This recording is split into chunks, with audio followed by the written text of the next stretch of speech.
नमस्कार आप सभी को। मैं एस गरेवाल आज आपको वैदिक सभ्यता जिसमें 16 संस्कार वैदिक सभ्यता में मानव के जीवन को 16 प्रमुख चरणों से युक्त संस्कारों में विभाजित किया गया था उसके बारे में आपको अवगत कराऊंगा। जो कि हिंदू धर्म के मुख्य 16 संस्कार हैं वो इस प्रकार हैं। नंबर 1 गर्भाधान। नंबर 2 पुष्वन जिसमें लड़के की कामना की जाती थी। गर्भाधान के 3 माह पूर्ण होने के बाद यह संस्कार किया जाता था।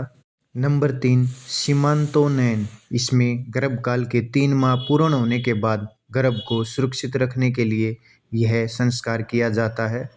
नंबर 4 जातकर्म जिसमें गर्भनाल को काटकर माँ और शिशु को दोनों के स्वस्थ रहने की क्रिया को जातकर्म संस्कार कहते हैं। नंबर 5 नामकरण जिसमें नवजात का नामकरण किया जाता है। जब वैदिक साहित्य कबीलों में रहता था उस समय एक कबीला दूसरे कबीले से परस्पर संबंध बनाए, इसलिए नामकरण उस समय बुआ करती थी ताकि नई संतान आपस में एक दूसरे से जुड़ी रहे।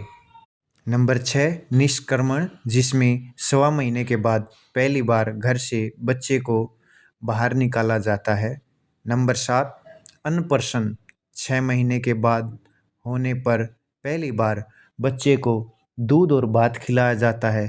यह संस्कार मामा के द्वारा किया जाता है। नंबर 8 चूड़ाकर्म चोलकर्म भी कहते हैं जिसे, यह 1.25 साल होने के बाद बच्चे का मुंडन किया जाता है विशेषकर पुरुषों में।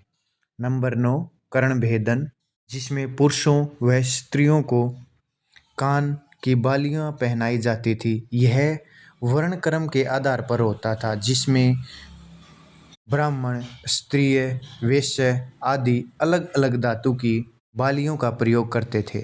नंबर 10 विद्यारंभ इसमें घर से पढ़ाई की जाती थी। नंबर 11 उपनयन संस्कार जिसमें फिर से मुंडन किया जाता था और पुरुषों में जनेऊ धारण होता था। इसमें ब्राह्मण 8 वर्ष, क्षत्रिय 11 वर्ष, वैश्य 12 वर्ष और शूद्र को पढ़ने की अनुमति नहीं थी। नंबर 12 वेदारंभ जिसमें वेदों की पढ़ाई की जाती थी। नंबर 13 केशांत जिसमें वेदों की पढ़ाई पूरी होने के बाद वापिस से उनकी दाढ़ी और बालों का मुंडन किया जाता था। नंबर 14 समावर्तन, यह केस काटने के बाद स्नान किया जाता था जैसे डिग्री मिलने। नंबर